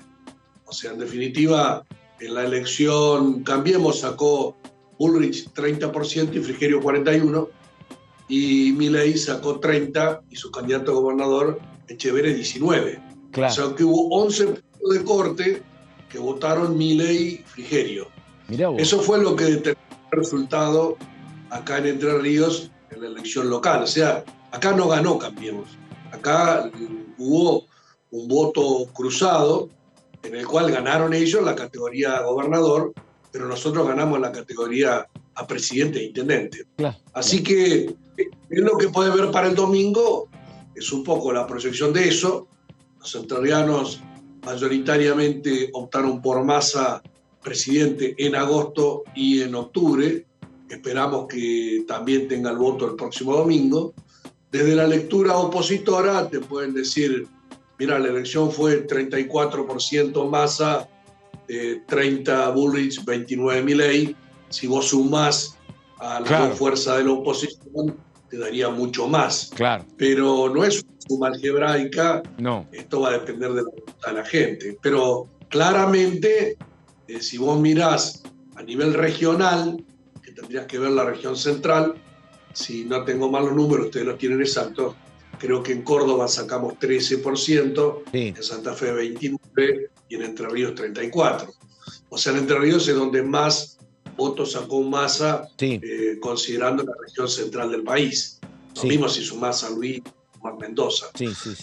Así que esperamos sumar y esperamos aportar para el triunfo de Massa el domingo. Dale, Flaco. Buen día, diputado. Gonzalo Solabarrieta lo saluda. Quería consultar porque hoy en el comienzo del programa hablábamos de la conformación de la Cámara de Diputados, más allá de lo que sea el resultado de la elección presidencial. Nosotros lo miramos más con una vista de que tal vez va a ser más complicado para algunos proyectos. No sé ustedes qué análisis hacen de lo que puede llegar a venir respecto al diálogo, al debate que se puede llegar a dar en distintas iniciativas. Mira, yo termino mi obra. No me va a tocar formar parte del Congreso que viene. Si nosotros vamos a tener menos diputados que en el actual periodo. Claro. Periodo en el cual nunca tuvimos mayoría propia. No. Creo que por ahí parte de las respuestas a algunos interrogantes de la sociedad están que nosotros, con un quórum de 129, los primeros 2 años tuvimos 119 y los siguientes 2 años 118. O sea que nunca pudimos imponer nuestra agenda. Siempre tuvimos que acordar parte de nuestra agenda y parte de la agenda opositora. Eso se va a profundizar más todavía en el próximo periodo. Así que por eso Sergio Massa, una convocatoria a la unidad nacional, está planteando consensuar con distintos sectores de la sociedad argentina y su representación política. Así que yo confío en que en ese plano vamos a tener el acompañamiento hacia la figura de Massa en caso de que el domingo sea electo presidente. Pero siempre va a haber que dialogar, convencer, persuadir. Nunca va a ser sesionamos el miércoles, ponemos el temario y que venga el que quiera, porque no vamos a tener mayoría. Diputado, ¿cómo anda? Nicolás Márcico lo saluda y le pregunto también en cuanto a lo que puede ser el resultado, ¿no? Lo que se puede dar también el domingo, ¿cómo se vislumbran los próximos días, ¿no? De acá hasta el cierre de campaña, ¿dónde cree que va a estar el debate? Me parece que eso también va a marcar mucho lo que pueda pasar este próximo domingo. Ustedes tienen un programa en este canal que reproduce la actividad parlamentaria y el debate político. Yo muchas veces escucho en la sociedad de que la gente está cansada, está saturada, está harta, no tiene interés y demás. Y lo que escucho decir eso son los que están hablando todo el tiempo de política. Cuando vos mirás los porcentajes de gente que va a votar, un porcentual muy importante en agosto, en octubre fue mayor y ahora va a ser mayor. Y ustedes en términos televisivos o mediáticos, fíjense lo que fue el debate del domingo. Claro. ¿No? O sea, tuvimos 30 y pico de rating, 40 y ahora terminamos en 48% de rating. Sí, sí. O sea, día asimilable. Más que un partido de la selección, Casareto. Más que un partido de la selección en instancias definitorias. Claro, es como una Argentina-Francia, Messi contra Mbappé, ¿no? Claro. O sea que esto de que no me interesa tanto, en realidad a todo el mundo le interesa. Y siempre cuando hay segunda vuelta, la gente se interesa más. Sí. ¿Ustedes se acuerdan cuántos candidatos había a presidente en las PASO de agosto? 5. No, agosto no me acuerdo, no. ¿Cuántos eran? En agosto había 29, Pato. Claro, 29. Claro. De los cuales pasaron 5. Claro, exactamente. O sea, la primera vuelta electoral. O sea, se eliminaron 24. Marcelo. De los 5, sí. La primera vuelta se eliminaron 3 y pasaron 2. Entonces, como que se hace una manga en la cual se va achicando la manga y van pasando 2. Bueno. Entonces, las elecciones, a veces se dice son elecciones, y yo lo que digo que en este punto son opciones. Claro. Pues ya sí. no que el tuyo que te gusta, el más parecido a tu pensamiento, sino que es o este o este. Sí. Y eso es lo que planteó Sergio Massa en el debate del domingo, es entre vos y yo, y finalmente eso es lo que los argentinos tienen que votar. ¿Quién está en mejor condición para conducir la Argentina, si Sergio Massa o Javier Milei, yo creo Sergio Massa. Ahora, te pregunto porque vos decís algo, y creo que es cierto, sobre el nivel de participación que va creciendo, primero la PASO, después la primera vuelta, ahora con la opción final. ¿Por qué te pregunto esto? Porque un conocido tuyo, Germán Martínez, decía los otros días, mirá, penetrar para el oficialismo el voto antiperonista es muy difícil. No creo que podamos buscar votos ahí. Vos hablabas de que en Paraná, por ejemplo, sacó un 30% Patricia Bullrich y un 29% Milei, o al revés. Te pregunto esto, lo que decía Germán Martínez es, mirá, creo que para Massa el camino más adecuado es buscar la participación de aquellos que no fueron a votar en la primera instancia y que ahora sí lo hacen. Que hubo como un 22% de gente que no fue a votar, 77-68%. ¿Vos creés que puede crecer la participación de la gente o no? Va a crecer la participación. Como creció la audiencia en el rating de los debates, va a crecer la participación. Porque además es una elección en la cual es sencilla, porque no hay una melange de boletas en el cuarto oscuro. Va a haber dos. Una boleta y otra nada más. En consecuencia, entiendo que con claridad la gente va a ir a votar y va a haber más cantidad de nuevos votantes, va a reducirse la cantidad de voto en blanco. Por ejemplo, acá en Entre Ríos, al ser unificado, había gente que iba a votar solo intendente y en el resto no votaba, o solo gobernador y en el resto votaba en blanco. Entonces, cuando vos mires el final de la jornada, la cantidad de voto en blanco en la categoría presidente que hubo antes y ahora va a ser menor en esta segunda vuelta electoral. Siempre es así. Y aparte de lo que corresponde, porque tenemos que comprometernos con la democracia y no me gusta a mí cuando gana alguien las elecciones y después a los 4 meses, a los 6 meses escucho, yo no lo voté, nadie lo votó. Entonces, si la gente decidió Alfonsín en su momento, Menem, De la Rúa, bueno, todos los que fueron votados, que la gente se haga cargo también de cuál es la opción. Hoy hay un debate muy amplio y la gente puede ver quién es Massa y quién es Milei.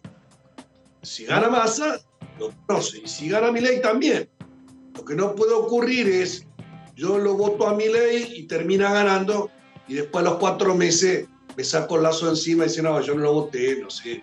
Este es un loco, este es un tarado, este está llevando el país por un mal camino. Creo que hay que hacerse cargo y elegir. Marcelo, te pregunto, vos sos un hombre con formación económica. El sábado me tocaba hablar con un consultor que está muy lejos de estar cerca del oficialismo, pero él decía que vienen meses muy complicados a partir de que asuma el nuevo presidente. Él habla de un verano difícil, porque está el tema del cepo, del dólar, la inflación. Pero él, como muchos, dice que para mayo, para abril, bueno, vamos a tener los beneficios de una muy buena cosecha y que vamos a tener la reversión del tema energético y que la cuestión va a estar como muy preparada o lista para que la economía argentina crezca.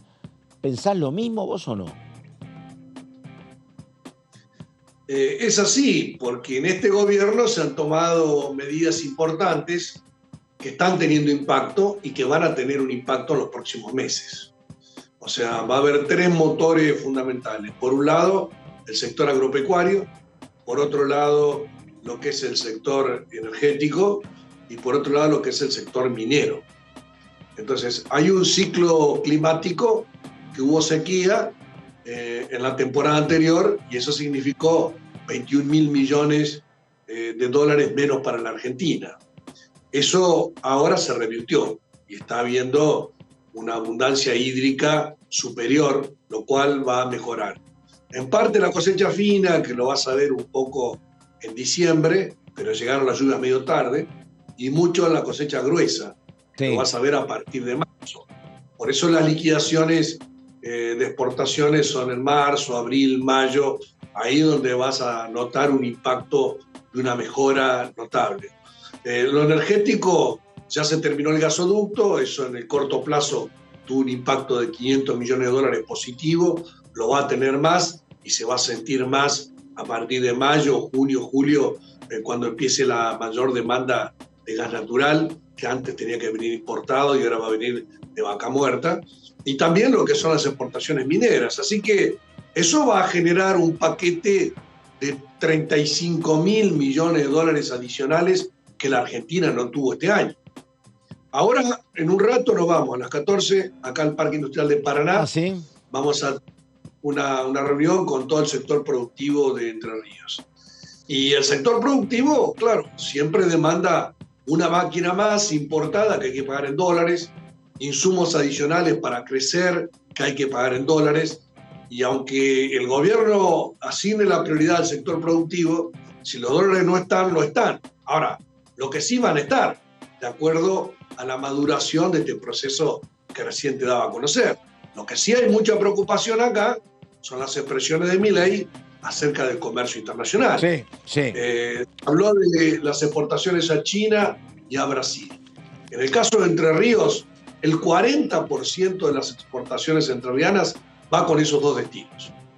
Entonces, yo soy profesor de Economía Argentina y Economía Internacional acá en la facultad.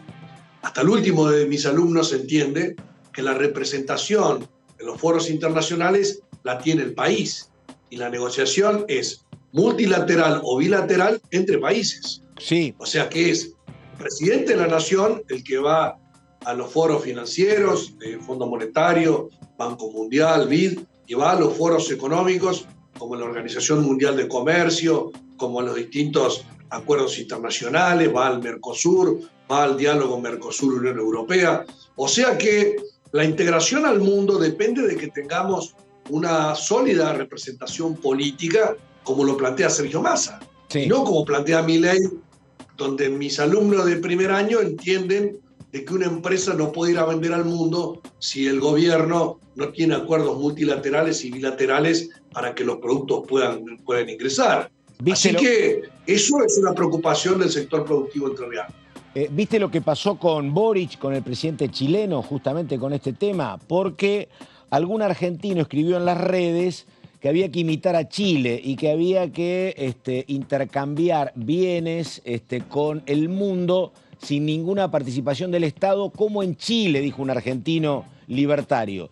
Y le respondió el propio presidente diciéndole, no es así, yo tengo un convenio de libre comercio con China desde hace 15 años y lo estamos renovando periódicamente, así que va en la línea de lo que dice Casareto, ¿no?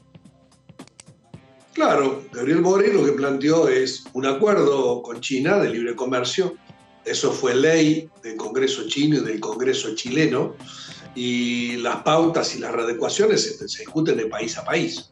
A partir de que los países negocian, las empresas pueden hacer negocios en el contexto de esos acuerdos, pero nosotros no podemos, por caprichos políticos, decir no voy a negociar con Xi Jinping, la autoridad china, o no voy a negociar con Brasil porque Lula es el presidente. O sea, siempre hay que tener un margen de negociación porque el mundo funciona de esta manera. Lo que también sabe Milei y sabe todo el mundo es que las principales potencias mundiales no promocionan el libre cambio en la práctica, lo promocionan en la palabra, pero Estados Unidos es muy proteccionista, Europa es muy proteccionista, sí, claro. Japón también, China también. Entonces, perdóname. si se hiciera lo que Milei plantea, que sería bajar los aranceles al comercio internacional, vos los bajás y los otros no los bajan. En consecuencia, vos no vas a tener la posibilidad de exportar y te van a llenar de productos importados y vas a destruir la industria nacional. Eso no lo hace ningún país en el mundo. Marcelo, yo contaba, no sé si estabas vos en la cámara, pero la pelea infructuosa que tenía Macri por venderle limones a Estados Unidos, ¿te acordás? Fueron 4 años de pelea, Estados Unidos no te aceptaba 2 cajones de limones ni biodiesel, ¿no?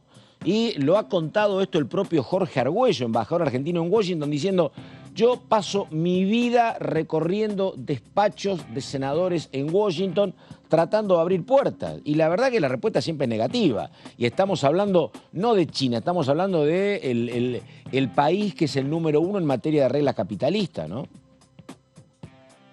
Así es. Y de la misma manera te puedo mencionar situaciones similares en el resto de los países. Claro. Cuando uno estudia cómo se desarrolló los Estados Unidos, se desarrollaron de la mano del proteccionismo de la industria nacional. Claro. Cómo se desarrolló Alemania fue igual, o Japón lo mismo. Eso lo sabemos todos.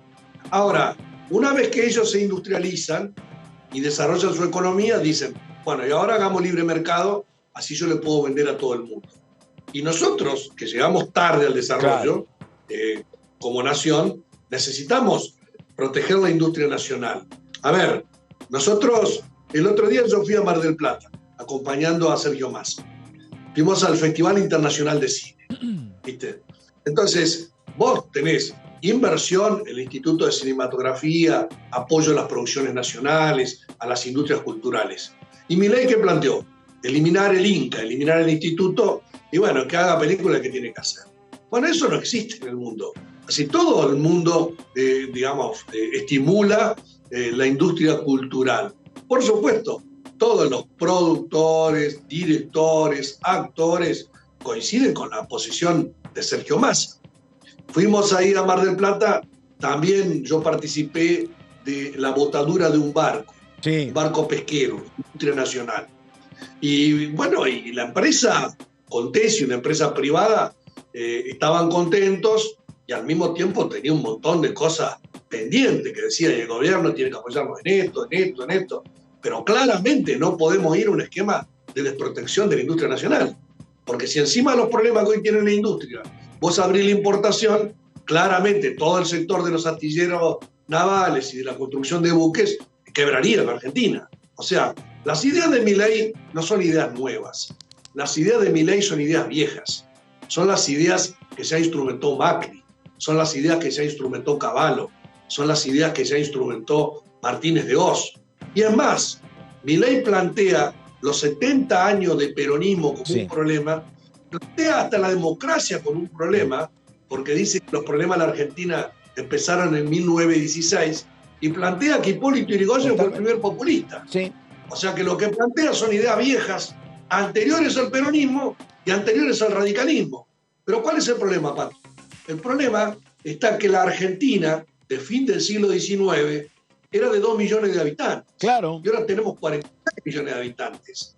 Entonces vos no podés ir a un esquema agroexportador importando todo el resto, porque eso sería un país que hoy, con suerte, llegaría para 8 o 10 millones de personas y marginaría a 36 millones de personas de la posibilidad de trabajar y desarrollarse en su familia. 2 millones de personas en el 16 con un elevadísimo nivel de pobreza también, te digo, ¿no? Que justamente era el motor del advenimiento primero del irigoyenismo y después del peronismo, ¿no? Que es el otro dato social. Claro. Sí. Claro, porque en lo político era una democracia limitada, pudulenta y oligárquica, en la cual nadie tenía derechos. Entonces nadie podía votar. No. Uno porque, eran extranjeros, por otro lado las mujeres tampoco votaban, y bueno, y era lo que llamaban el fraude. Totalmente. Que, entre comillas, fraude patriótico. Entonces recién cuando los argentinos pudieron votar, pudieron luchar por sus derechos y pudieron ampliar derechos. Pero con el radicalismo, las clases medias, y después con el peronismo, las clases populares. Ahora lo que Milei plantea es volver todo para atrás y retroceder 110, 120 años en la historia de la Argentina, lo cual es inadmisible en este modelo actual, donde hay educación, donde hay salud, donde hay universidades públicas, donde hay derechos que fueron conquistas sociales a lo largo de la historia. Marcelo Casareto, diputado del Frente de Todos, entrerriano. Diputado, muchas gracias, buen día y estamos hablando en cualquier momento. Chau, chau.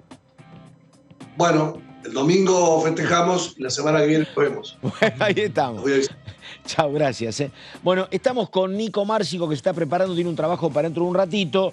Pero ahora el señor Solabarrieta y redes Solabarrieta, a ver, diga. Exacto, Pato, vamos a hablar de @diputadostv, que son nuestras redes sociales en la nueva X, el viejo Twitter, en donde lo que se hace básicamente es reproducir lo que sucede al aire con las distintas entrevistas que se van realizando. Este es nuestro perfil, para el que no lo conoce, el periodismo en el Congreso, @diputadostv, y vamos a repasar las entrevistas que hemos realizado ayer. Digo hemos porque hablamos en el nombre de todo el canal, ¿no? Lógicamente, ¿no? Bueno, estamos empezando el repaso. Vamos a encontrarnos, lógicamente, con lo que es la primera mañana, que es la presentación, como siempre, de cada uno de los programas. Y luego, cuando vayamos bajando un poquito más, nos vamos a encontrar con las primeras entrevistas. Ahí están los personajes de esta mañana. En tercera edición, la conducción de Amanda Alma. Esto, recordemos, es la última edición que tiene la programación de lunes a viernes, con la querida Amanda Alma. También tenemos DTV El Resumen, con Luciana Fernández y con José Di Mauro. Esto, recordemos, es a partir de las 6 de la tarde. Y acá nos encontramos con una de las entrevistas de ayer. Luis Di Giacomo. Nos detenemos aquí, en esta entrevista, nos detenemos aquí. No solo está el tema de las universidades, sino de las guarderías desde los 3 años. Es un tema muy importante en relación entre la mujer y el trabajo, manifestó Luis Di Giacomo de Juntos Somos Río Negro. Hoy, Pato, hablabas de los interbloques, ¿no? Y de la importancia respecto a la votación de los distintos proyectos. Bueno, el tema educativo no es solamente el financiamiento educativo, sino, fíjate vos que acá se está poniendo en tela de juicio también la relación entre la mujer y el trabajo. Muchas veces, en muchas ocasiones, las madres y los padres, mientras van a su trabajo, se encuentran con que no tienen una guardería, no tienen un lugar a donde dejar a sus hijos. En la mayoría de los lugares privados hay muy pocos lugares con guardería, muy poco. Por eso mismo. Entonces, pero digo, eso es una deuda de todos, ¿eh? De todos. Mirá, yo siempre lo cuento. ¿Sabes dónde está la principal diferencia? Compañeras periodistas, hay una guardería hermosa en Canal 7. Exacto. Y después... que funciona impecable y es histórica, Pato. Y hace 40 años, y la verdad, no hubo mejoras. No. En los lugares públicos hay generalmente atención a los trabajadores, pero la diferencia con el privado, la verdad que es una diferencia notoria y que no se ha saldado en mucho tiempo. Lo que digo de recién el candidato Di Giacomo es una cuestión que siempre él pertenece a un partido provincial, Juntos Somos Río Negro, que como corresponde a todo partido provincial no tiene que chocar con el presidente, sea quien sea. Y entonces la verdad que la relación de Beretilnec en su momento con Macri, como corresponde, como pasa con los neuquinos y los misioneros, no era mala. Pero el dato que me llamó la atención, Beretilnec era uno de los que estaba diciendo presente en el sector de gobernadores cercanos a Massa en el debate del domingo. Estaba Kicillof, estaba Beretilnec, estaba Omar Perotti, así que nada, me parece que el alineamiento de Juntos Somos Río Negro es como más explícito, pese a que, si no me equivoco, en alguna paso la victoria fue para el candidato libertario.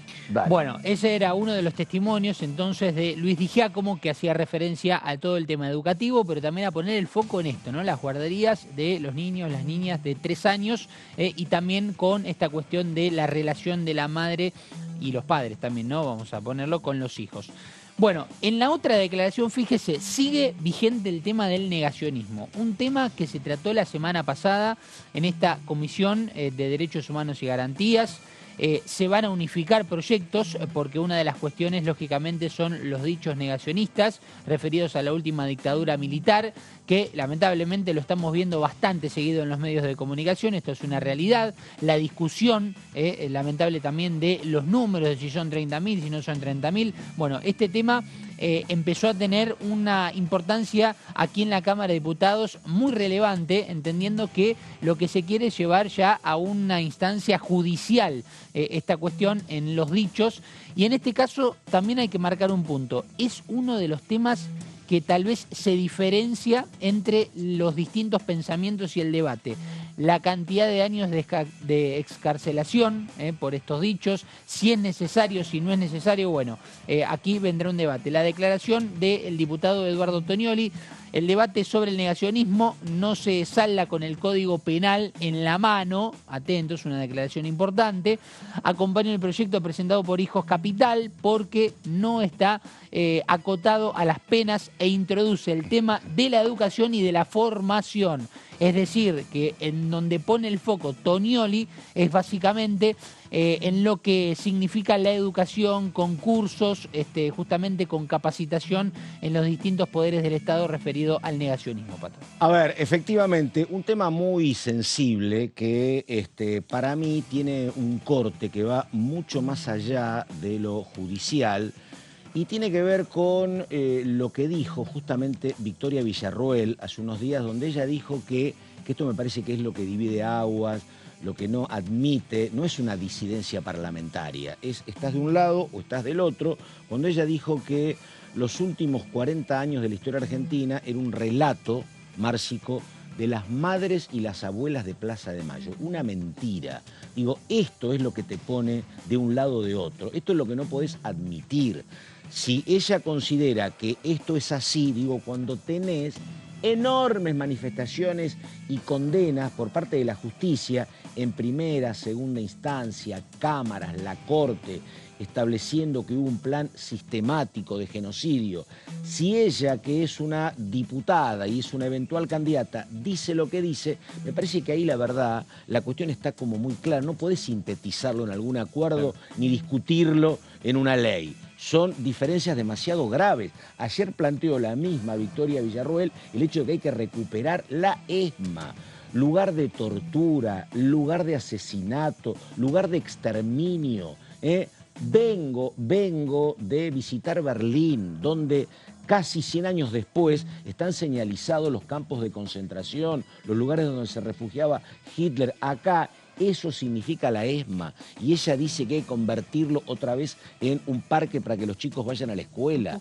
Me parece que es una cuestión que se dirime en términos políticos y sociales. No es solo un proyecto de ley, pero bueno. Y aparte, Pato, hablando de como si la ex-ESMA fuese un lugar, ¿no? Que ella lo que menciona en el titular que dejó es algo así como tendría que ser para todos y todas. Claro. Y hoy la ex-ESMA es un lugar que está abierto. Por supuesto. Funciona no solo como museo, sino que tiene actividades, sino que hay actividades culturales los fines de semana. Funciona el ECUNI también, que es de las Madres de Plaza de Mayo, que tiene actividades y talleres gratuitos de percusión, de teatro, de artes plásticas. Tenés el museo, como decía recién, para recorrerlo. O sea que está abierto al público. Y además te digo una cosa que es otra cuestión casi tan divisora de aguas o más que lo que dijo en torno a los 40 años, que es el caso Amelon, que a ver, es no entender nada o entenderlo mal y no podemos lograr ese mínimo consenso. Claro. ¿Cómo es la historia? Había un señor Amelon que era ejecutivo de Asindar, que la verdad, de la manera más cuestionable y condenable posible, padre de 11 hijos, fue muerto, no sé si por ERP o por Montoneros, un asesinato político injustificable, te digo. Ahora, lo que reivindica ella, que es lo que no entendemos nada, en lugar de que el Estado hubiese detenido a los responsables, los hubiese juzgado y condenado, ella reivindica un señor que es el hijo, un teniente, que pretendió hacer justicia por mano propia, torturando, secuestrando, matando y poniendo una quinta de su familia como lugar de tortura. Eso es no entender nada, digo. ¿Cómo no vamos a estar de acuerdo en una condena para quienes mataron a Amelon padre, repito, ejecutivo de Asindar? Pero que después un oficial del ejército hiciera justicia por mano propia, supuestamente, negando toda la legislación vigente, es lo que se condenó repetidas veces desde el año 83 en adelante. Pretender la libertad es volver atrás 40 años. Es muy complicado eso, Márcico. Y aparte, ¿a quién se le garantizó también, Pato, el derecho pero a una claro, defensa, pero siendo acusado legalmente y legítimamente por sus crímenes? Exactamente. Bueno, ¿sabes que hubo un cruce que tuvieron una vuelta en un programa de televisión en el Canal América?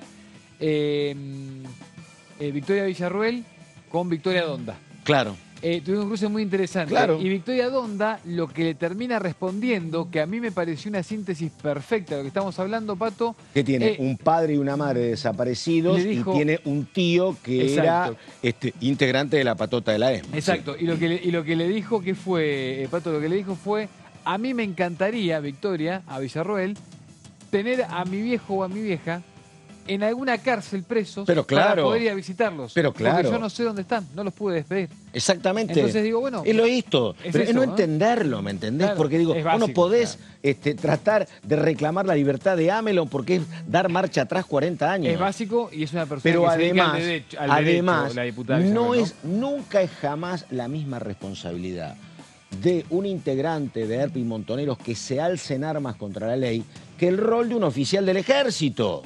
No es lo mismo, no es comparable. Una cosa es el Estado y otra cosa es quienes se levantan contra el Estado. No los podés igualar. Exacto. No son las responsabilidades iguales. Pero bueno, se terminaron las redes. Yo pensé que teníamos algo más, pero bueno, en un ratito vamos a estar con esa cuestión. Y también me decía por allí nuestra señora productora que tal vez volvíamos a hablar con José Di Mauro de lo que está pasando. Muy interesante, Márcico, lo que recién decía el diputado Casareto, pero viste cuando nosotros hablamos mucho, cuando yo digo, hay como una ola que si vos decís Graciela Fernández Meijide y Santiago Kovadlov dicen que no hay que votar a Milei, es un espíritu que te marca, pero muy en contador, ¿qué te dice recién Casareto? Nosotros sacamos el 34 para diputados y ganamos. Claro. Pero Patricia Bullrich sacó el 29 y el 30 a Milei. ¿Sumo 30 más 29 o no lo sumo? Si lo sumo, es remare, Y él además mencionó lo que es la famosa zona centro. ¿Te acuerdas cuando aparecía la remera de Boca, la camiseta de Boca, que era azul se votaba, el norte votaba al peronismo, el sur también, en el medio, amarillo? Claro. Era Entre Ríos, era Santa Fe, era Córdoba y era Mendoza. Hay mucho voto ahí, Bueno, mucho voto. Me parece que hay algo que pasó que está bastante aplacadito en los últimos días, Pato, pero que es interesante observarlo porque fue muy... hay poco tiempo de que cerraron ese acuerdo Patricia Bullrich con Macri y Milei, que fue como se desmarcó Cornejo. Cornejo se desmarca. Sí. Ahora, hay que ver si eso va a tener algún tipo de impacto a la hora de cuidar los votos de uno u otro lado. Hay que ver si Cornejo deja alguna explicación más o qué mensaje le puede dar a los mendocinos. Pero Cornejo se desmarcó de ese acuerdo. Hay que ver cómo juega eso internamente en términos distritales, ¿no? Ahí estamos con José Di Mauro. Ahí está, atento, mirando. ¿En qué andará Di Mauro? Mirando cuestiones parlamentarias o mirando encuestas. ¿Cómo le va, Di Mauro? ¿Qué dice? Muy buenos días. Muy bien, Pato. Saludo a la mesa. Bueno. Ahí, ¿todo bien? Mauro, Di Mauro. Ahí estamos. José, a ver, José, ¿de qué lado estás? ¿Por sí o por no, Di Mauro? No, recién... bueno. No, escúchame. No, recién hablábamos con Nico Márcico. La verdad que el aire del momento, digo, sí, el ex ministro de Educación dice que no hay que votar a Milei, si dice lo mismo Kovadlov, Graciela Fernández Meijide, me parece un espíritu del momento. Pero los números siguen siendo números ásperos para el oficialismo, ¿no? Que uno suma los votos de Milei más gran parte de los votos de Juntos por el Cambio, recién hablábamos con justamente Casareto, y es una montaña difícil de escalar, me parece, para el oficialismo, ¿no? No sé qué decís. Sí, es muy difícil, digamos. Ayer escuchaba yo que había un cálculo que decía que Milei tiene que lograr el 7 de cada 10 votos que andan dando vuelta y que no son propios. Sí. Algunos dicen que, lo cual tampoco es nada sencillo. No, para claro. eso sacaba una cuenta a propósito de las encuestas que se conocieron esta semana y que decían que el 75% de la gente que votó a Juntos por el Cambio votaría a se inclinaría a votar a La Libertad Avanza. Sí. Si eso así fuera, me daban 16 puntos. Eso. 16 puntos que habría que sumar a los 30. Claro. Ahí tenés 46. O sea, Sí, no sí. llegás a un 50, que es lo que tenés que pegar. Tenías que apelar a, y siendo muy estricto con con que realmente fuera el 70% de ese porcentaje, ese 24-25% que votó a Bullrich en las generales. Sí. Habría que ver también, en todo caso, ahí apelar a cuánto del voto de Schiaretti podría ir a Totalmente. su fila. Igualmente yo no lo creo tonto. Son 7 puntos, de ahí podemos tener 3 o 4 puntos y está llegando arañando. Sí. También, bueno, si vamos del otro lado, tiene que llegar, Sergio Massa tiene que hacer 13 puntos. La tiene un poco más sencilla, pero ¿de dónde lo saca? Es un poco complicado, me parece que yo la cuenta que hago es 3 más 2. En esta política, 3 más 2 es 5. Milei tiene que lograr que le dé 5 eso. 3 más 2 es 3. Lo que él tiene, más 2 y algo de Juntos por el Cambio. Habrá que ver cuánto de ese 2 lo mantiene, porque está visto que los 30 puntos que él tiene son de él, porque ya lo repitió 2 veces. Hay que ver cuánto de Juntos por el Cambio va a sus arcas. Sí. No es tan sencillo. No. Y otra de las cosas que convengamos, lo que es el sistema político argentino, si bien yo soy muy descreído de que se pueda aplicar el fraude, o sea, me parece, pero hay cosas que tenés que fiscalizar. Y me pregunto si podrá contar todos los votos. Milei tendrá con qué contar todos los votos que vaya a conseguir. Eso es me parece que es la mayor preocupación de Milei en este momento. Sí, y después hay otro número, ¿no? Si vos sumás la gente que no fue a votar por X razones, porque no tenía ganas, porque no le gustaba, porque llovía, que está entre el 22 y 23%, creo que el 77% fue, tenés un 23%. Y le sumás toda la gente, como dice José, que no tiene candidato, por lo menos candidato directo, porque la gente que votó a Juntos por el Cambio, a Bullrich, hoy no la tiene a Bullrich como candidata, tiene que pensar. Tenés entre los dos un 45% de gente del padrón, es un montonazo. Por eso, la verdad que establecer un cálculo y ponerse a anticipar qué va a pasar con tamaña cantidad de gente es como muy difícil y muy arriesgado, me parece, ¿no? Sí, yo creo que una encuesta, uno tiene dudas con respecto a las encuestas porque está claro que vienen fallando y sí, muy seguido y mucho. Un balotaje me parece más fácil de calcular, pero se choca con la misma situación que se vienen chocando las anteriores encuestas. Sí. El tema del voto oculto, el voto que no te digo lo que voto, y ahí me parece que va para los dos lados eso. O sea, no ocultar el voto vergonzante, si se quiere, me parece que hay mucho de eso, hay mucho que te dicen voy a votar en blanco y van a terminar haciéndolo por otro lado. Me parece que el voto en blanco no va a ser tan alto como se especulaba al principio. Mucho se compara con lo que fue la votación, el único balotaje que tenemos en la historia, que fue al final terminó siendo menos de 3 puntos, 2 y algo, 2.70. El de Macri. Yo creo que es distinto. Sí. Macri Scioli, sí. Macri Scioli, sí. En definitiva, me parece que ahora es bastante distinto porque hay razones muy fundadas como para mucha gente para votar en blanco. Todo lo que sea en blanco y no vayan a votar me parece que suma obviamente para el oficialismo. Que viene 6 puntos arriba. Está bien para aspirar. Me parece que hay una tarea muy intensa en la provincia de Buenos Aires. Va a tener que esforzarse mucho la Libertad Avanza y sus aliados circunstanciales para fiscalizar lo suficiente como para que pueda sumar todo lo que vaya a tener.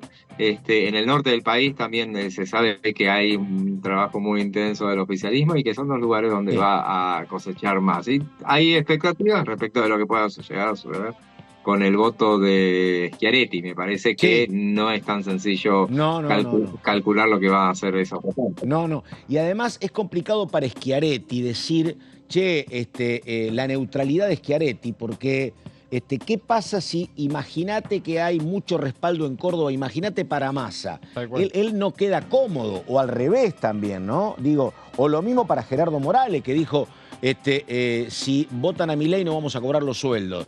¿Qué pasa si hay un voto para Milei en tu provincia? Vos quedás, si vos fuiste inductor de un voto que no se cumplió, no quedás bien parado en términos políticos, ¿no? Sí, yo estoy hablando con gente ligada a gobernadores nuevos o futuros gobernadores de Juntos por el Cambio. Ellos decían que, están especulando en qué es lo que más les conviene, con una